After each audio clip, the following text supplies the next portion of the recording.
पूजा खेडकर दिव्यांग प्रमाणपत्राच्या जीवावर IAS झाल्याच्या आरोपामुळे हे नाव गल्लीपासून दिल्लीपर्यंत गाजलं। एक एक करत पूजा आणि तिच्या कुटुंबियांची प्रकरणं देखील समोर आली। अटक होऊ नये म्हणून पूजानं सर्वोच्च न्यायालयाचं दार ठोठावलं। अटकपूर्व जामीन मंजूर झाल्यामुळे सध्या तरी पूजाला दिलासा मिळालाय। मात्र पूजानं सादर केलेलं दिव्यांग प्रमाणपत्र, परीक्षा देताना तिनं बदललेली नावं, तिच्या आईनं उगारलेलं पिस्तूल, तिच्या लाल दिव्यावाल्या आलिशान गाड्या, या सगळ्या प्रकरणावर पूजा खेडकरचं नेमकं काय म्हणणं आहे, एबीपी माझाच्या रोखठोक प्रश्नांना तिनं काय उत्तर दिलेत, पाहूयात आमचे प्रतिनिधी सोमेश कोलगेंनी घेतलेली ही सुपर एक्सक्लुझिव्ह मुलाखत। जगभरात सर्वाधिक काठिण्य पातळी असणारी किंबहुना असंख्य तरुणांचं स्वप्न, मग ते लाल दिव्याचं असो, सत्तेचं असो किंवा समाजसेवेचं, या सगळ्याला प्रत्यक्ष मूर्त स्वरूप देऊ शकणारा असा क्षण म्हणजे UPSCची परीक्षा। पण भारतातील ही UPSCची परीक्षा एकदा वादाच्या भोवऱ्यात अडकली होती साधारणतः वर्षभरापूर्वी। त्या सगळ्याला निमित्त ठरली होत्या पूजा खेडकर। पूजा खेडकरांनी फ्रॉड केला, घोटाळा केला आणि त्यामुळे त्या IAS बनू शकल्या अशा स्वरूपाचे आरोप झाले। दोन वेळा एकदा कनिष्ठ न्यायालयाने आणि त्यानंतर दिल्ली उच्च न्यायालयाने त्यांचा अटकपूर्व जामीनही फेटाळला। UPSCने त्यांच्यावर गुन्हा दाखल केला। प्रोबेशनरी IAS असताना त्यांना सेवेतून बडतर्फही करण्यात आलं।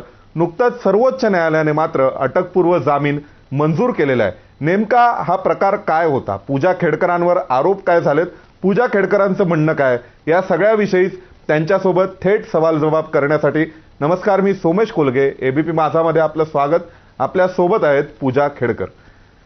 पहिल्यांदा तुमचं स्वागत। एकतर थेट प्रश्न पहिला असा की तुम्ही नाव बदललत आणि नाव बदलण्याचं मुख्य कारण असं होतं की तुम्हाला जास्त अटेम्प्ट देता यावेत, असा पहिला आरोप तुमच्यावर आहे, काय उत्तर द्या?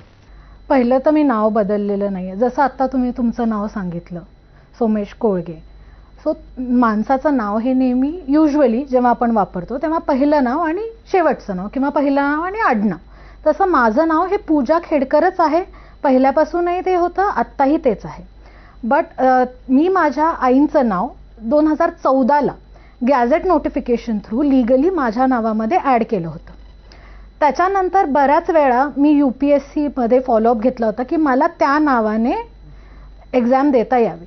बट UPSCचा असा रूल आहे की UPSC फॉर्म भरताना जे आपलं मॅट्रिक्युलेशनचं सर्टिफिकेट आहे किंवा 10वीचं सर्टिफिकेट आहे, name as in matriculation certificate, असे क्लिअर इन्स्ट्रक्शन्स आहेत। आणि माझं मॅट्रिक्युलेशन सर्टिफिकेटवर नाव हे खेडकर पूजा दिलीपराव असं आहे।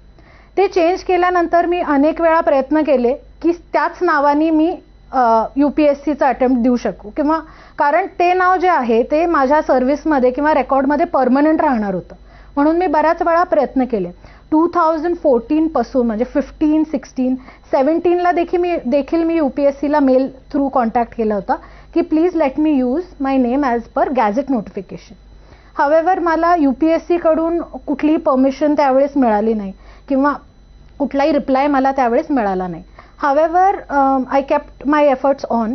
त्यानंतर 2021मध्ये 17 मार्च 2021ला मला UPSCकडून मेल आला, ऑफिशियल मेल, की you can use your name as per the gazette notification. Only after getting this mail, हा मेल आल्यानंतर परमिशनचा, मी माझं नाव जे माझं गॅझेटमध्ये ॲक्च्युअल नाव होतं पूजा मनोरमा दिलीप खेडकर, हे मी यूज केलं। सो जोपर्यंत मला UPSCची परमिशन मिळाली नाही गॅझेट नोटिफिकेशनचं नाव लावायचे, तोपर्यंत मी ते नाव वापरलं नाही। आणि जेव्हा मला ती परमिशन मिळाली, त्यांचा ऑफिशियल मेल आहे माझ्याकडे, मी तुम्हाला दाखवू शकते, त्याच्यानंतर मी ते नाव यूज करणं सुरू केलं। पूजा मॅडम, बरोबर आहे तुमचं म्हणणं की आईचं नाव वापरणं हे आता मुख्यमंत्र्यांनी, उपमुख्यमंत्र्यांनी सुरू केलंय। महाराष्ट्र राज्यात ते कंपल्सरी करण्यात आलेलं आहे। पण जो मूळ आरोप आहे तो असा आहे की UPSCची फॉर्म भरत असताना, ॲप्लिकेशन फाईल करत असताना आपण नावावरून डिटेक्ट होतं की साधारणपणे तुम्ही आतापर्यंत किती अटेम्प्ट दिलेले आहेत। का बरं असं का?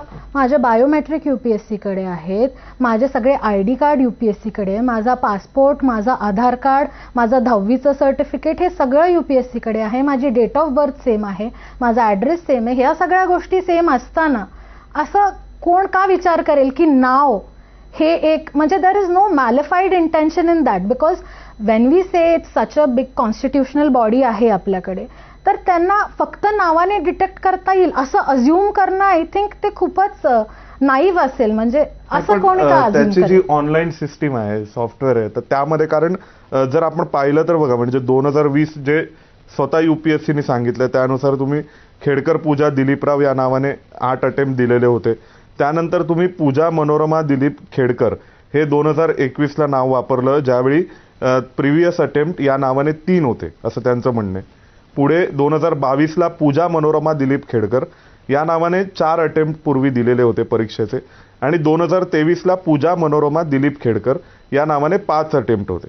आता UPSCचा जो आरोप होता किंवा जो मूलभूत आरोप या सगळ्या प्रकरणात करण्यात आलाय तो असा आहे की नंबर ऑफ अटेम्प्ट्स हे अनुसूचित जाती आणि जमातींसाठी अमर्यादित आहेत, अनलिमिटेड आहेत. OBC साठी ते 9 आहेत आणि पर्सन विथ डिसेबिलिटीसाठी 9 आहेत असं त्यांनी UPSCनी म्हटलेले त्यांच्या साधारणपणे rule 3 of civil service examination page number 116 तर तुम्ही ते पाहत 140. असालच, त्याच्यामध्ये एक टेबल आहे बरोबर आहे, ज्याच्यामध्ये त्यांनी दिलेलं आहे की जनरलसाठी 6 अटेम्प्ट्स आहेत, OBC साठी 9 आहेत आणि PH ची वेगळी कॅटेगरी दिलेली. सो मी सगळ्या व्ह्युअर्सला आणि तुम्हाला पण एक्सप्लेन करते की there are 2 types of reservations जे ऑनरेबल सुप्रीम कोर्टाने पण सांगितलेलं आहे. एक आहे social reservation which is called vertical reservation, आणि त्याच्यामध्ये SC, ST, OBC हे सगळं आहे. And another reservation is horizontal reservation, ज्याच्यामध्ये ex serviceman, person with benchmark disability असं आहे. हे दोन्ही रिझर्वेशन्स हे वेगवेगळे आहेत. तसं त्याच्यामुळे हे जे OBCचे, मी माझ्याबद्दल जर बोललं तर मी 2018ला unfortunately I became a person with benchmark disability. Before that, I was not a person with benchmark disability. 2018ला माझी डिसेबिलिटी बेंचमार्क म्हणजे 40% क्रॉस जेव्हा माझ्या डिसेबिलिटी झालं, त्याच्यानंतर मी त्या कॅटेगरीमध्ये अप्लाय केलं, पर्सन विथ बेंचमार्क डिसेबिलिटी. आणि या दोन्ही कॅटेगरी वेगवेगळ्या असल्यामुळे माझे अटेम्प्ट संपले आणि म्हणून मी नाव चेंज केलं असं काहीच नाही आहे, बिकॉज दोन्ही कॅटेगरी एक नाहीच आहेत. त्यामुळे हे संपल्यानंतर असंही नाहीये की मी माझे OBCचे 9च्या 9 अटेम्प्ट संपले आणि त्याच्यानंतर मी PH साठी अप्लाय केला, असं नाहीये. 2018 पासून जसं तुम्ही म्हणालात की त्याच्यामध्ये 21 मध्ये 3 अटेम्प्ट्स आहेत, 22 मध्ये 4 अटेम्प्ट. दॅट इज बिकॉज 2018 पासून जेव्हा मी PH झाले तेव्हापासूनच मी त्याचे अटेम्प्ट फिल केलेले. सो असा काही प्रश्न नाही आहे की माझे 9 अटेम्प्ट संपल्यानंतर मला आठवलं की बाबा आता आपले अटेम्प्ट संपले, आता आपण काय करायचं, असं बिलकुल नाही आहे. दोन्हीचे कॅटेगरीज वेगवेगळ्या आहेत, दोन्हीचे अटेम्प्ट्स वेगळे आहेत, त्याच्यामुळे ते दोन्ही मिक्स नाही करू शकत आपण. पण एक जो कन्क्लुजन त्यांनी काढलं होतं, म्हणजे जे SITनी काढलं दिल्ली पोलिसांच्या, की OBC non criminal plus person with benchmark disability दिव्यांग हे दोन्ही मिळून तुम्हाला एकूण अटेम्प्टची जी परवानगी आहे ती 9च आहे, त्यापेक्षा जास्त क्रॉसच होऊ शकत नाही. तुम्ही 12 दिलेत असा तुमच्यावर आरोप आहे. नाही, हा आरोप चुकीचा आहे. दुसरी गोष्ट, ह्याची जी इंटरप्रिटेटिंग अथॉरिटी आहे ती आपली ज्युडिशरीच असते. तुम्हालाही माहिती आहे, कुठलाही लॉ, रूल किंवा कुठलाही गव्हर्नमेंट डायरेक्टिव्ह असेल त्याचं जे इंटरप्रिटेशन आहे ही फक्त ज्युडिशरी किंवा न्यायालय करू शकतं. तर तसंच मी त्या केसमध्ये ऑनरेबल सुप्रीम कोर्टाने बऱ्याचशा जजमेंट्स दिलेल्या आहेत. त्याच्या आधी दरिया केस होती 2020 मध्ये, 2022 मध्ये केसेस झाल्या. सो ह्या केसेसमध्ये सुप्रीम कोर्टाने स्पेसिफिकली सांगितलं. बट ठीक आहे, मी त्याच्या पुढे जाऊन तुम्हाला एक लॉजिकल क्वेश्चन विचारते. एक व्यक्ती आहे, तो नॉर्मल OBC मधून किंवा ओपन मधून तो त्याचे अटेम्प्ट्स देतोय, त्याचा लास्ट अटेम्प्ट आहे, त्यांनी मेन्स दिली आणि त्याचा ॲक्सिडेंट झाला आणि तो पर्सन विथ बेंचमार्क डिसेबिलिटी झाला. तर त्यांनी ऑलरेडी मेन्स दिलेली आहे, त्याचा इंटरव्ह्यू समजा होईल नाही होईल जे काय, तुम्ही जेव्हा तो पर्सन डिसेबल्ड होतो, तुम्ही मला लॉजिकली सांगा त्याला अटेम्प्ट्स मिळाले पाहिजेत त्याच्या कॅटेगरीचे, का तुम्ही त्याला म्हणणार नाही तू जेव्हा चांगला होतास तेव्हा तू खूप अटेम्प्ट दिलेले, त्यामुळे आता जेव्हा तुला खरंच गरज आहे, जेव्हा यू आर ॲक्च्युअली डिसेबल्ड, त्यावेळेस आम्ही तुला अटेम्प्ट देणार नाही. Is this logical? मी लिगलच्या पुढे जाऊन तुम्हाला एक लॉजिकल प्रश्न विचारते की तुम्ही, आपण बोलतो empowerment of persons with disability, ह्याच्यामध्ये एम्पॉवरमेंट आहे का डिसएम्पॉवरमेंट आहे? म्हणजे हे ॲक्च्युली तसं नाहीच आहे. जरी त्यांनी तसं अज्युम केलं ना, त्याचा अर्थ असा होतो की जेव्हा एक व्यक्ती डिसेबल्ड होतो, इवन UPSCच्या नोटिफिकेशनमध्ये आणि सिव्हिल सर्व्हिसेस रूल्समध्ये हे क्लिअरली मेन्शन्ड आहे that in case during the exam process, me exact words सांगते तुम्हाला, during the exam process in case a person unfortunately becomes a person with benchmark disability, he or she is eligible to get the benefits occurring to a persons with benchmark disability. So हे जे आहे ते UPSCच्या स्वतःच्या नोटिफिकेशनमध्ये आहे, CSEच्या रूल्समध्ये आहे, कोर्टाने बऱ्याच हायकोर्ट्सनी, supreme कोर्टनी हे इंटरप्रिटेशन दिलेले आहेत. सो इथे डिनायलचा प्रश्न येतच नाही. जेव्हा तो पर्सन, मोस्टली कसं होतं माहिती आहे का UPSCच्या एक्झाममध्ये, की फर्स्ट अटेम्प्ट पासूनच तो पर्सन डिसेबल्ड असतो. Generally person with benchmark disability generally first attempt पासून असतं. आय थिंक माझी ही पहिलीच केस असेल ज्याच्यामध्ये during the exam process I unfortunately became a person with benchmark. Person with benchmark disability असंही होऊ शकतं की शाळेत असताना नव्हता, कॉलेजला आल्यावरती झाला, त्यामुळे 12वीची परीक्षा बेंचमार्क डिसेबल म्हणून दिली, 10वीची परीक्षा अशीच दिली. एकतर पहिल्यांदा हा प्रश्न दुर्दैवी म्हणा की डिसेबल असलेल्या व्यक्तीला विचारणं. पण दुसऱ्या बाजूला जेव्हा आपण त्याला एक प्रकारचं बेनिफिट देतो, जसं तुम्हाला बेनिफिट मिळालेलं आहे, जे सर्व समाजाने मिळून ठरवून दिलेलं आहे की व्यक्ती जर डिसेबल आहे तर बेनिफिट मिळायला हवं, तर मग जेव्हा अकाउंटेबिलिटी आणि आन्सरेबल असण्याचा प्रश्न येतो तेव्हा मग वैद्यकीय तपासण्यांना गैरहजर राहिले गेले नाहीत असा जो आरोप आहे, वेगवेगळ्या स्वरूपाचे सर्टिफिकेट्स दिले असा आरोप आहे, याबद्दल काय सांगाल? आणि बनावट कागदपत्र दिली हा आरोप आहे त्याबद्दल. आता लास्ट तुम्ही बोलला त्याबद्दल मी पहिलं बोलते. बनावट सर्टिफिकेट किंवा फेक सर्टिफिकेट्स मी दिले असा कुठेही आरोप नाहीये. तुम्ही जर FIR वाचली UPSCची तर त्यांनी कुठेही म्हटलेलं नाहीये की मी फेक किंवा बनावट किंवा फॅब्रिकेटेड सर्टिफिकेट सबमिट केलं. ना DOPTने म्हटलंय ना UPSCने म्हटलंय. त्याच्यामुळे हा जो काय इन जनरल पब्लिकमधून आरोप आलेला आहे असा कुठेही ऑफिशियली माझ्यावरती आरोप नाहीये. ही पहिली गोष्ट. दुसरी गोष्ट, मला असं वाटतं दुर्दैवाने की मीडियाने पूर्ण इन्व्हेस्टिगेट केलेलं नाहीये. कारण जर तुम्ही पूर्ण माहिती घेतली असती, तुम्ही म्हणजे मीडियाने इन जनरल, तर तुम्हाला हे लक्षात आलं असतं की एम्स आणि सफदरजंगच्या मोर दॅन 12 डॉक्टर्सच्या पॅनलनी मला 1 महिना तपासल्यानंतर 47% डिसेबिलिटीचं मला सर्टिफाय केलेलं आहे. बरं, मी 3 वेळा इंटरव्ह्यू दिलेला आहे, 3ही वेळेस माझी तपासणी झाली आणि 2019 पासून मला एम्स आणि सफदरजंगनी हे सर्टिफाय केलेलं. जर तुम्ही एवढ्या मोठ्या इन्स्टिट्यूशन्सनी सर्टिफाय करून सगळं करून पूर्ण प्रोसेस फॉलो करून जर असे आरोप येत असतील तर त्याला काहीच अंत नाहीये. मी कुठपर्यंत स्वतःला प्रूव्ह करणार की असं नाहीये, कारण मी एका लेवलपर्यंत प्रूव्ह करू शकते. त्याच्यानंतर जर स्पेक्युलेशन्स आणि ॲलिगेशन्स तरीही होणार असेल तर मी काय कुठलाच व्यक्ती त्याला पूर्ण पडणार नाही. त्याच्यामुळे हे जे ॲलिगेशन्स आहेत एकदम चुकीचे आहेत. मी सगळे मेडिकल एक्झामिनेशन्स अटेंड केलेले आहेत. 2022 मध्ये जेव्हा माझं IAS मध्ये सिलेक्शन झालंय तेव्हा मी एम्स सफदरजंग दोन्हीकडे माझं चेकअप झालेलं आहे. It lasted for more than a month. More than 12 to 15 डॉक्टर्सचं पॅनल आहे and that was not a panel which was chosen by me. UPSC आणि DOPTने तो पॅनल अपॉइंट केले होते आणि त्यांनी मला मल्टिपल डिसेबिलिटीज ऑफ 47% असं त्यांनी मला सर्टिफाय केलेलं आहे. त्यामुळे मी गेले नाही वगैरे हे सगळे आरोप खोटे.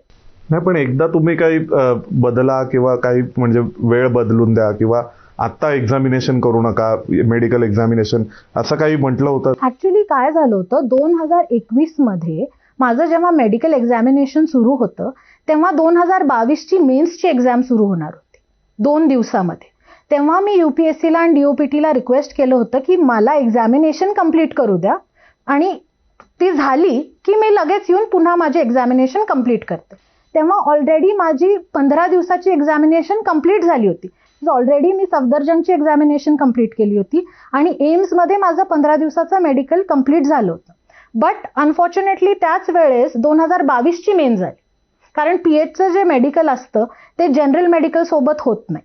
PHचं मेडिकलचे शेड्यूल्स वेगळे असतात आणि जेव्हा माझं मेडिकल शेड्यूल झालं तेव्हा मेन्सची एक्झामिनेशन आली होती माझी. आणि मला I had taken at that time म्हणजे असं ग्रांटेड घेतलं म्हणा की जर UPSCचीच एक्झामिनेशन आहे आणि ऑलरेडी माझं मेडिकल पण UPSCच्या एक्झामिनेशनसाठी चाललंय तर असं होणार नाही की मी एक्झामिनेशनला गेले तर इकडे काही प्रॉब्लेम होईल. सो UPSCच्या एक्झामच्या वेळेस, मेन्सच्या एक्झामच्या वेळेस मी UPSCला कळवलं होतं. पण हे जे तुम्ही बोलताय हे 2021च्या अटेम्प्ट बद्दल आहे. त्यावेळेस म्हणजे माझं सिलेक्शन जे आहे ते 2022चं झालेलं. त्याच्यामुळे त्याचा आणि ह्याचा काही संबंध नाही. बरं, आपण मूळ मुद्द्यावर येऊ की ज्या मुद्द्यावरून हे सगळं सुरू झालं. तो पहिला बेसिक मुद्दा होता की तुम्ही तुमच्या गाडीला लाल दिवा लावलेला आहे परवानगी नसताना. पहिली गोष्ट तर मला तुम्हाला हे सांगायचंय की तुम्हाला ह्याची आयडिया आहे का की कोणाला लाल दिवा अलाउड आहे किंवा दिवा अलाउड आहे? इमर्जन्सी व्हेकल्सना आहे आणि पंतप्रधानांच्या गाडीला आहे असं एक्झॅक्टली. सो इन जनरल कुठल्याही गाडीला दिवा अलाउड नाही. म्हणजे even whether it is the collector और एनी अदर पर्सन, आयडियली त्याला दिवा अलाउड नाही. दुसरी गोष्ट, ते जे दिव्याबद्दल बोलतायत, आता तुम्ही मला सांगा दिवा काय XYZ दुकानावर मिळतो का? कुठल्या शॉपमध्ये मी गेले आणि मला लाल दिवा हवा एवढा इझिली अवेलेबल आहे का? तो दिवा मला त्याच ऑफिसने इश्यू केला होता. त्यामुळे असं काही नाही आहे की मी स्वतःचा दिवा आणला. इनफॅक्ट मी तुम्हाला सांगते, मला एवढा इश्यू झाला की म्हणजे मला पहिल्या दिवशी म्हणजे from the first day I join collector office in Pune, मला त्याच दिवशीपासून त्रास देण्या मुद्दाम असो काय असो ते मला माहीत नाही, बट मला पहिल्या दिवसापासून त्रास द्यायला सुरुवात झाली. 3 जूनला माझं जॉईनिंग होतं. 4 जूनला इलेक्शनचं वोट्सचं काउंटिंग होतं. तिथे मला एंट्री दिली गेली नाही. मला सांगितलं सकाळी 6 वाजता यायला आणि जे बंड गार्डनला तुम्हाला माहिती असेल बॅरिकेड्स होते, तिथून मला एंट्री दिली गेली नाही. ऑलमोस्ट 2 किलोमीटरपर्यंत मला चालत जावं लागलं बिकॉज की माझ्याकडे व्हेकल नव्हती, गव्हर्नमेंट व्हेकल नव्हती. माझ्याकडे obviously government issue ID card नव्हतं because it was my first day of joining. आणि मी खूप वेळा कॉल्स केले, हे केले की I want access, how will I do my job. That was not done. आणि दुसरं जे ॲलिगेशन्स होते की मी केबिन मागितली, जाऊन केबिन बळकावली, काय म्हणजे किती बेसलेस गोष्ट आहे. तुम्ही मला सांगा, एका इंडिव्हिज्युअलसाठी हे पॉसिबल आहे का की तो कोणाच्या तरी केबिनमध्ये जाईल, सगळं हकलेलं बाहेर, स्वतःचं केबिन तिथे बसवेल? कसं शक्य आहे हे? लॉजिकली किंवा फिजिकली तरी पॉसिबल आहे का ही गोष्ट? त्यामुळे असं काहीच नाही आहे. दुसरं, मी काही असं केबिन आणि गाडी डिमांड केली नव्हती. नॉर्मली पहिल्या दिवशी गेल्यानंतर की मी कुठे बसू किंवा मी माझं काम जे काही ट्रेनिंग आहे ते where do I sit, this was my normal question. ह्याच्यामध्ये काहीच नव्हतं. माझं घर तिथून लांब होतं, so how do I come, हे 2 बेसिक क्वेश्चन्स होते. ना मला गव्हर्नमेंट अकोमोडेशन प्रोव्हाइड केलं होतं, ना मला गव्हर्नमेंट व्हेकल प्रोव्हाइड केली होती. इनफॅक्ट जर तुम्ही माझे सॅलरी शीट काढली तर त्याच्यात तुम्हाला दिसेल की मला ट्रॅव्हल अलाउन्स आणि होम अलाउन्स दिला होता बिकॉज मला गव्हर्नमेंटने ते म्हणजे ऑफिसनी ते प्रोव्हाइड केलं नव्हतं. सो अशा केसमध्ये इनफॅक्ट मलाच खूप डिफिकल्ट जात होतं की मी ऑफिसला कसं येणार, कसं काम करणार. पण ऑफिसमध्ये नुसतं काम नसतं. समजा PWD मध्ये अटॅचमेंट असते, इरिगेशन डिपार्टमेंटला अटॅचमेंट असते. सो हे सगळं करणं माझ्यासाठी खूप अवघड झालं होतं. अजून असं आहे की तुमच्यावरती जे रिमांड रिपोर्ट किंवा ज्याला आपण म्हणू जे बेलच्या वेळेस आर्ग्युमेंट झाले, 3 गाड्या तुमच्या नावावर आहेत. एक BMW आहे, महिंद्रा थार आहे आणि मर्सिडीज, बहुतेक मर्सिडीज बेन्झ आहे. या तिन्ही गाड्या म्हणजे इतक्या महागड्या गाड्या आहेत की ज्या सर्वसाधारणपणे नॉन क्रिमिनल व्यक्ती घेऊ शकतो का? पहिला प्रश्न आहे. तुम्ही सांगा तुमच्या लॉजिक. ऍक्च्युली हा पण दुसरा प्रॉब्लेम आहे की लोकांना नॉन क्रीमी लेअर चे रूल्सच माहिती नाहीत, इवन मीडियाला माहिती नाहीत. तर आता I want counter question you की काय नियम आहेत, आय विल टेल इट. तर नॉन क्रीमी लेअरसाठी पहिली गोष्ट तर पेरेंटल इन्कम धरलं जातं, excluding salary and agriculture income. So first secondly, कॅन्डिडेटच्या इन्कम, स्टेटस, पोस्ट ह्याच्याशी नॉन क्रीमी लेअरचा काहीही संबंध नाही आहे. सो मी काय केलं किंवा मी डॉक्टर म्हणून काय प्रॅक्टिस केली किंवा त्याच्यामध्ये काय केलं हे तर त्याचा आणि माझ्या नॉन क्रीमी लेअर स्टेटसचा काहीही संबंध नाही.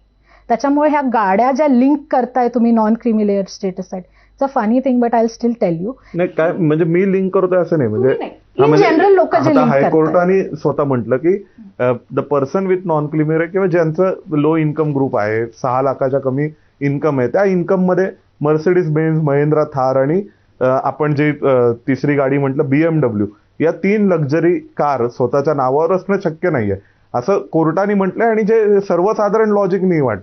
त्याचं पण एक्सप्लेनेशन देते मी तुम्हाला. कोर्टाने सेम ऑर्डरमध्ये खाली म्हटलंय की this is do not consider this असं ऑन द बरोबर. Merits of the case. These observations have not been made on the merits of the case. ही पहिली गोष्ट. दुसरी गोष्ट, तिथे माझ्या ओबीसी नॉन क्रिमी लेअरवर डिबेटच नव्हता. बरोबर. बिकॉज अथॉरिटी जी आहे ओबीसी नॉन क्रिमी लेअरची ती वेगळी अथॉरिटी, इश्युइंग अथॉरिटी वेगळी, इन्व्हेस्टिगेटिंग अथॉरिटी वेगळी, पोलिसांचा आणि त्याचा काहीच संबंध नाही. दुसरी गोष्ट, तुम्ही जे BMW आणि मर्सिडीज बद्दल बोलताय, मर्सिडीजचं जे मॉडेल आहे 2003चं मॉडेल, ते पण मी सेकंड हँड घेतलं होतं 5 लाख रुपयाला. सो ते मी माझ्या इन्कम मधून घेतलेलं नंतर. आणि दुसरी जी BMW तुम्ही बोलताय ती सुद्धा मी सेकंड हँड घेतली होती. सो त्याचं जे ओरिजिनल प्राइस आहे, त्याची मॅन्युफॅक्चरिंग कॉस्ट किती पण असू दे, पण मी ते सेकंड हँड, इनफॅक्ट त्याचं मॅन्युफॅक्चरिंग 2013चं आहे आणि मी ती गाडी विकत घेतली 2018-19. सो त्याचं जे ऍक्च्युअल कॉस्ट आहे, तुम्ही जर ते स्क्रॅपच्या गाड्या आहेत, दोन्ही वर्किंग कंडिशनमध्ये नाही. ऑन रेकॉर्ड जरी तुम्हाला दिसत असले, is more than 20 years old.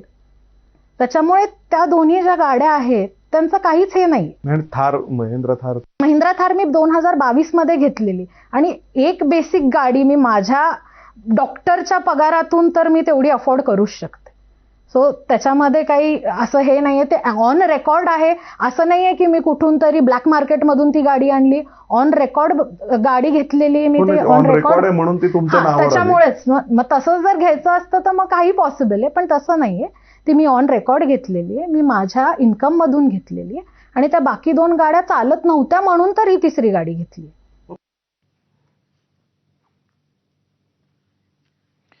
तेव्हा पूजा खेडकरला एबीपी माझानं हे सगळे प्रश्न विचारलेले होते आणि आपल्यावरचे जे आरोप होते ते मात्र पूजानं आता देखील पुन्हा एकदा फेटाळून लावलेले आहेत. बातमी